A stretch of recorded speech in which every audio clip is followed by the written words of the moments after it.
and StarSat Channel 474. Luntha TV. Luntha Television, Bringing wisdom into your home.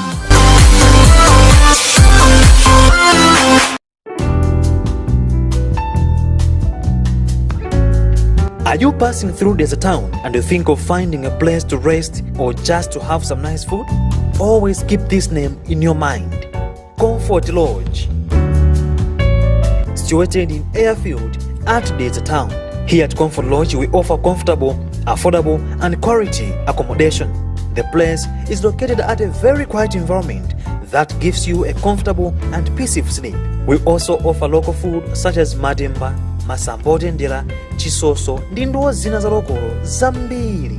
Talking of entertainment, that's not an issue as we have a DSTV for your favorite channels. Tight security, electricity and water backups are all in place just for you, dear customers. During this time of COVID-19, we have all measures in place just for your safety. Oh yes, come and taste a different feel of life here at Comfort Lodge in the town. Comfort Lodge. Comfort Lodge, your number one place for affordable and quality accommodation.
Good morning and welcome to Luntha TV. It's yet another edition of Press Review program. Today, Wednesday, the 27th of July in the year of 2022. Today, you'll be with me, Elena Perry, and my colleague, Jacqueline Saidi. We'll be taking you through the publications of The Nation and The Daily Times. To begin with The Nation newspaper, on the front page we have Chizuma pleads for support. That's the main headline. It has two sub-headlines. The first one calls wants Chakwera to set the right tone. The second one seeks proper coordination from DPP, FIA, others.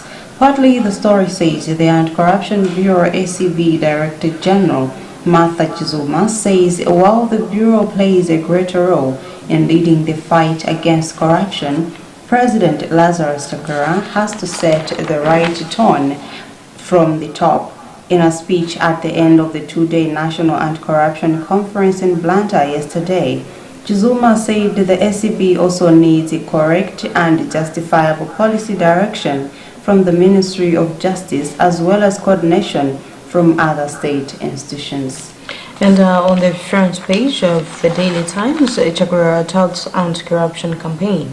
And part of the story reads, President Lazarus Chakwera yesterday touted the anti-corruption campaign he launched during the National Anti-Corruption Conference as a game-changer in the fight against graft. During the campaign, which runs for 20 weeks to November, when the country joins the rest of the world to commemorate the World Anti-Corruption Day, Chakwera wants to see a strong, consistent and uniform anti-corruption message. Corruption is our biggest enemy and is not welcome here and everywhere. I think that court really ran on social media. I don't know if you saw that. I think everyone posted yesterday to say the way Chakra said it, like corruption is not welcome here.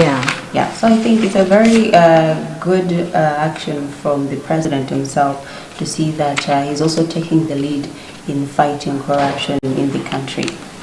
Yes, and maybe I should just take this mixed views on judges' ages. And a part of the story reads government's plan to increase judges' mandatory retirement age from 65 to 70 has received mixed reactions from various stakeholders. Minister of Justice Titus Mvaro disclosed this at the National Anti-Corruption Conference that the Courts Act Amendment Bill, which among others seeks to increase the retirement age for judges from 65 to 70, was ready and that it would be tabled during the current meeting of Parliament. I think that is something which really should get mixed reactions, because why increase the age of someone? Why not give room for other people, the young minds? But in the words of the Attorney General Tabu Chakaka Nyarenda, he said he has done this, or let's say he has proposed this, because he believes that wisdom comes with age. So as you grow older, your wisdom also, since you've seen a lot of things, you have a lot of experience, the knowledge now also grows. Yes, you do have a lot of experience, but then when are we going to give room to the young people to lead? Because if we continue advocating for such kind of things, I don't think we are going to get the chance to be there. Yes. I think that's a question now that needs to be answered by those people. So here, still on the front page of the Nation newspaper, we have millions who won't afford to buy maize. Partly, the story says as food prices rise amid shrinking real incomes, at least 5.4 million Malawians will face severe food insecurity. Global surge in prices of food and energy, plus the recent valuation of the kwacha, is expected to exert pressure on maize prices, and that is according to Food and Agriculture Organization FAO July 20 country brief. So there we have it. At least 5 million Malawians who face, that kind of severe food insecurity. And if you remember, recently government was selling maize. Yes. It was saying we have a lot of maize in the country. Yeah. And now you'll be wondering to say these reports are revealing different things. From what was being said. Yes, that is very true. And at the moment, I think a bag of maize is currently going at 15,000. Yeah. 15,000, and in other districts, people are buying the same bag of maize at 18,000 kwacha. So, and this is just like a few months after harvest. Yes. In which when we go and maybe think about the previous years, at this time we were buying the maize at a very, very low cost. So you now think of to say, okay, what if that kind of period, let's say maybe 5 months, 6 months pass by, how much will this bag of maize be going at? It's definitely I'm sure it will even reach 30 or 40,000. Exactly. All right, you may take another one. Well, on the second page of the the Daily Times, MPs permit government to borrow 160 billion kwacha. And a part of the story reads, Parliament yesterday authorized Finance Minister Sosten Gwengwe to borrow 160.6 billion kwacha for the second phase of the Shiravari Transformation Program and the Eastern and Southern Africa Higher Education Africa Centers of Excellence Project. Treasury will borrow the money from the International Development Association of the World Bank. Alright, moving on to the third page of the Nation, we have 120 million kwacha monthly mobile fraud haunts Makra. Partly, the story says the Malawi Communications Regulatory Authority, Makra, has described mobile fraud across the digital platforms, estimated at 120 million kwacha a month, as a stumbling block to growing the digital economy. In his brief yesterday during an interaction with editors and media managers over breakfast in Luntha, Makra Director General Daud Suleiman said uptake of digital payment platforms will decline if the issue of fraud is not decisively tackled. And on the fourth page of the Daily Times, Kabila's acting role questioned. And a part of the story reads, some observers have questioned the appointment of Jesse Kabila as acting executive director of the Malawi Institute of Management, MIM, when she was still on probation. It has emerged that Kabila is on extended probation, and analysts argue that a probationer cannot be appointed into such a position as she may face hurdles in making executive decisions. And here we have government to acquire 60% shares in Salima Sugar Company.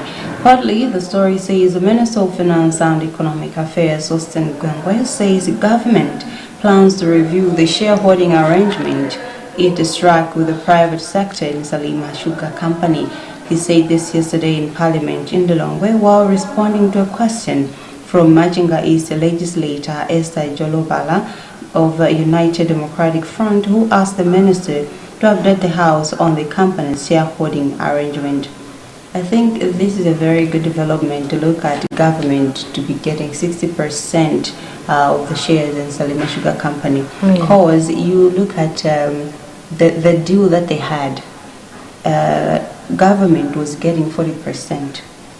But the biggest investor was government itself. Yeah. So it means that when they make profits, instead of getting more profits, they were getting only 40%. Yeah. And the Salima Sugar Company, which was investing less, was getting 60%. Yeah. That, I think that is really a good development. And on the fifth page of the Daily Times, make Des candidates on nomination papers.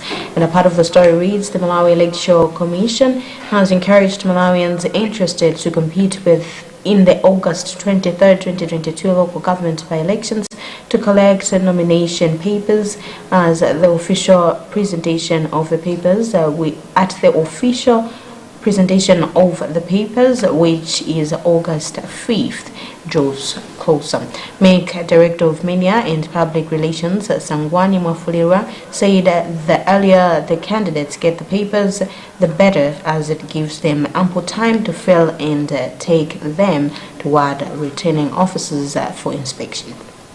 Another story here says mining firm strikes a market deal in Asia. Partly, the story says Sovereign Metals Limited, a company that recently discovered that Kasia in Lilongwe has the largest rutile deposit in the world with 1.8 billion tons, has struck a marketing deal for the product in Asia.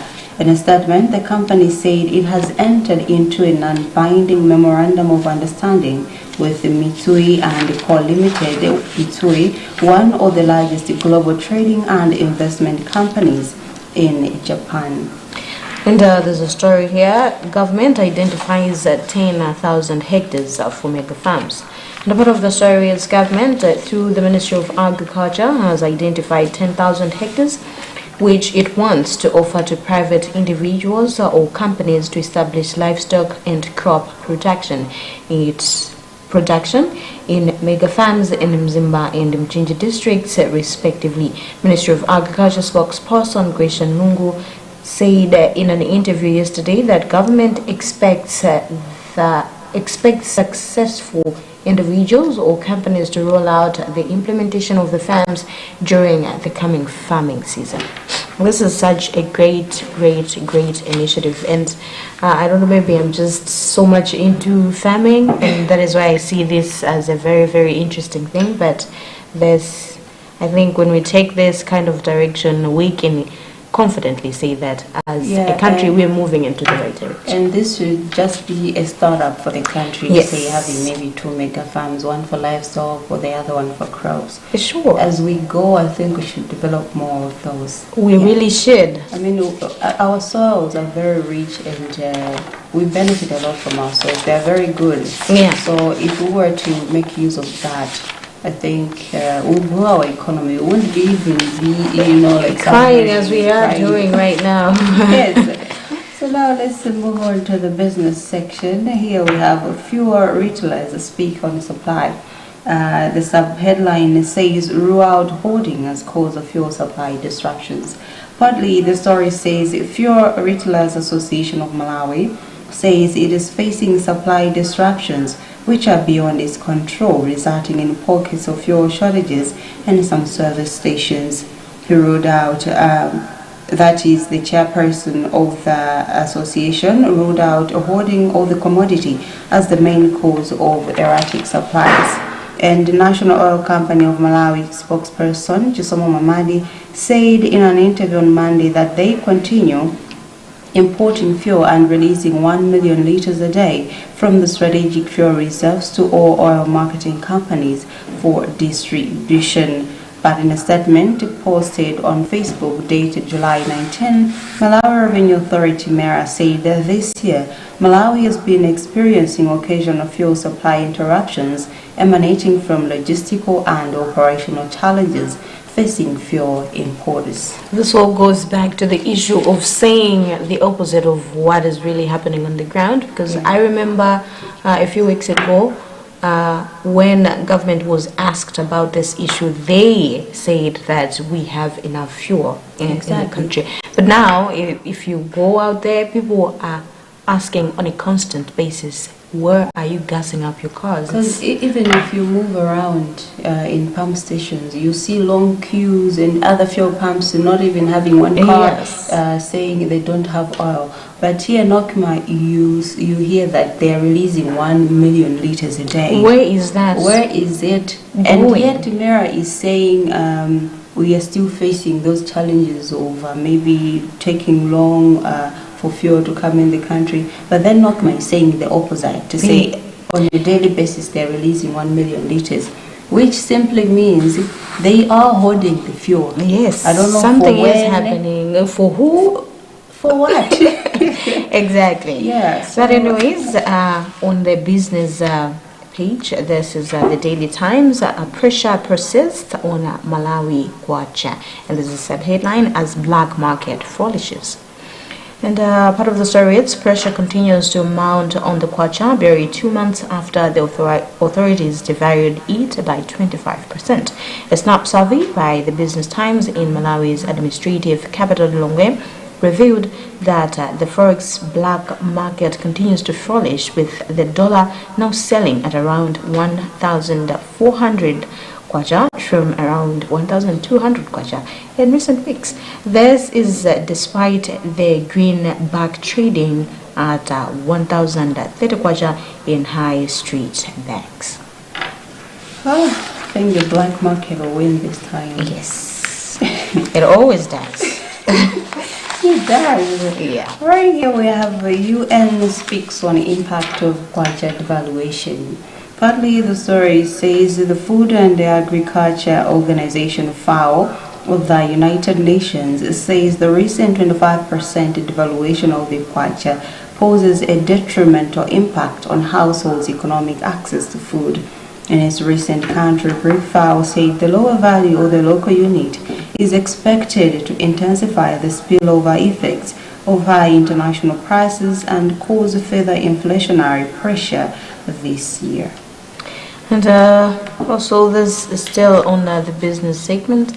Government bemoans Salima sugar deal. And part of the story reads, Finance Minister Sostin Gungwe has said the partnership agreement between government and Salima Sugar Company Limited of India was not done in the interest of Malawians. This is exactly what you said. Yeah. Right now, maybe we may move on to some international stories. Here we have Zimbabweans bemoan newly introduced gold coins. Partly the story says some Zimbabwean economists have expressed concern with the decision by that country's central bank to introduce gold coins to contain inflation and reduce demand for US dollars. Speaking at the recent launch of the gold coins, Reserve Bank of Zimbabwe Governor John Manguja said the central bank introduced the coins valued at $1,800 each to provide the public with a viable store of value for earnings and assets. Voice of America quoted him as having said that they are providing that store of value to ensure that people do not run to the power market in search of foreign currency to store value. And there is no other better product that can be used to store value other than gold. Ukraine accuses Russia of waging gas war.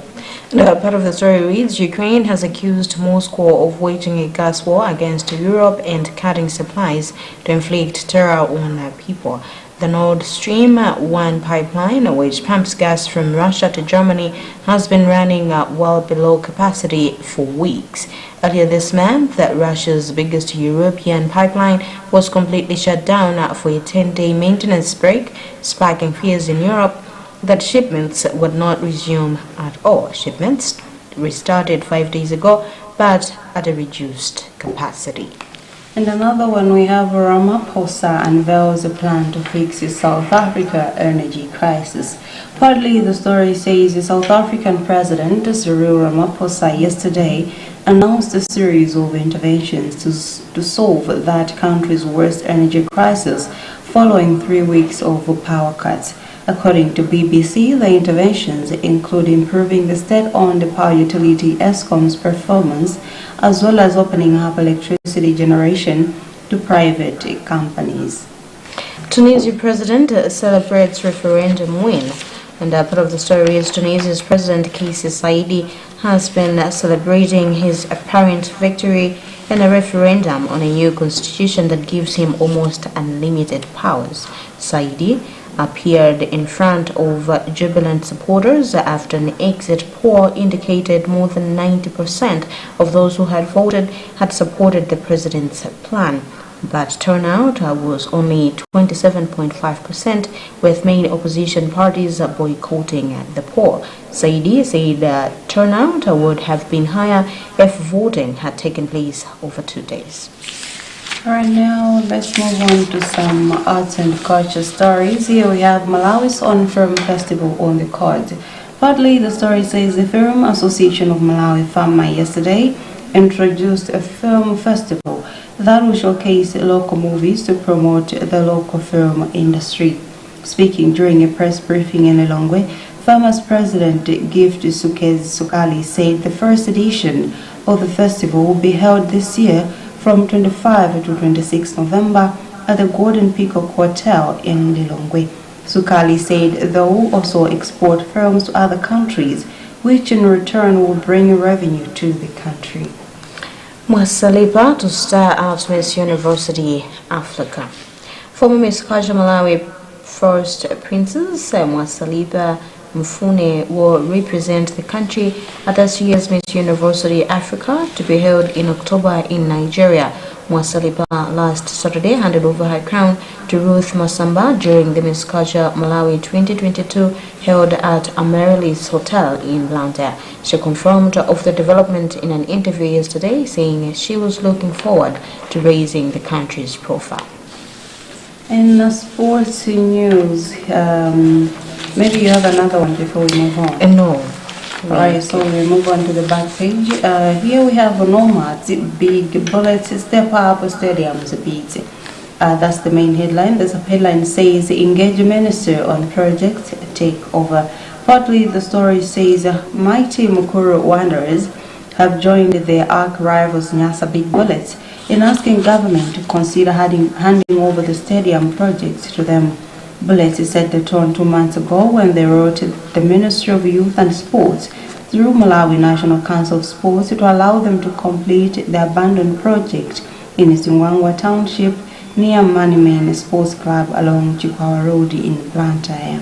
In an interview yesterday, Nomad's Board Secretary Humphrey Mvula disclosed that they recently engaged the Minister of Youth and Sports, Richard Chimwendo Panda, on the project located near Blantyre Teachers Training College. Malawi players lose SA grip, and there are 2 sub-headlines here. First one, Gaba only Malawian player in SA Top League, and Zava Mbulu weighing options. Part of the story, the market share for Malawian players in South Africa's top flight league, the STV Premiership, is slowly shrinking. with Flames striker Frank Gabadinho Mhango the only survivor. Over the years, the number of players plying their trade in the Premiership has been declining, with a good number of Malawian players now club hunting or playing in the lower tier league. The offloading of Flames captain Limbigan Mzava at Amazulu and Richard Mbulu's exit at Golden Arrows summed up Malawi's poor football standards. Gabadinho, who joined Amazulu from Orlando Pirates, is the only player from Malawi in the top league. Still on the back page of the sports news here, we have swimming pool gets aquatic body in order. Partly, the story says the International Aquatic Association has approved the schematics for the Olympic standard swimming pool under construction at Ikamoso Institute for Sports ahead of the Region 5 Youth Games. The approval of the swimming pool plans was the major cause of the delay in the project, according to the Ministry of Youth and Sport Director, Jameson Ndalama. He said following the approval, construction is now at full throttle and will complete by October. Sierra NR official against Cindy. Part of the story reads Central Region Netball League Sierra NL chairperson Cecilia Ntukule Bondwe has said her comment on the Malawi national netball team selection was not meant to oppose the late inclusion of shooter Cindy Simtoe Msowoya into the Queen's squad. Bondwe criticized the Netball Association of Malawi after picking Cindy as a reserve player without considering the other three reserve players ahead of the 2022 Birmingham Commonwealth Games to run from tomorrow to August 8th. And here we have Malawi chess team leaving for Olympiad. Partly, the story says the Malawi national chess team left for Chennai, India yesterday for the 44th Chess Olympiad.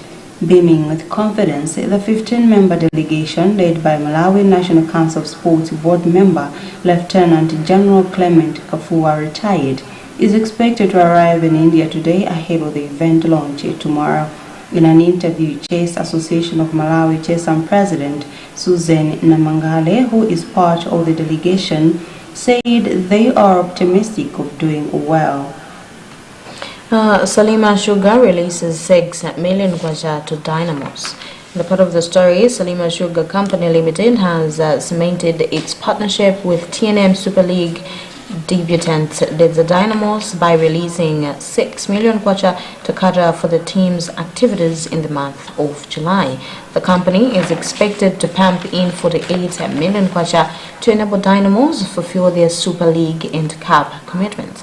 Both Salima Sugar Company Secretary Charles Tupi and the club's patron Lois Yumbe Msukwa confirmed the development yesterday. Tupi said this was in line with their contractual obligation. According to the contract, we will also provide uniform for both home and away matches plus training kit sponsorship. Do you have any other international sports stories? Yes, in international, Ramsey leaves Juventus. Aaron Ramsey has left Juventus after the Serie A club announced that the world's midfielder's contract has been mutually terminated. Last week, the 31-year-old was left out of Juventus' squad for their preseason tour to the United States. Alright, and that also marks the end of this edition of Press Review, which was coming to you live today, Wednesday, the 27th of July in the year of 2022. Remember, we only take some of the stories that are appearing in the daily publications of both The Nation and the Daily Times. So for you to get more of the details and to get more of what's inside, you can purchase The Nation newspaper and also the Daily Times. All of them are going at 1,000 kwacha. Today you are with me, Elena Peri, and my colleague Jacqueline Saidi. Thank you for watching. Have a good morning.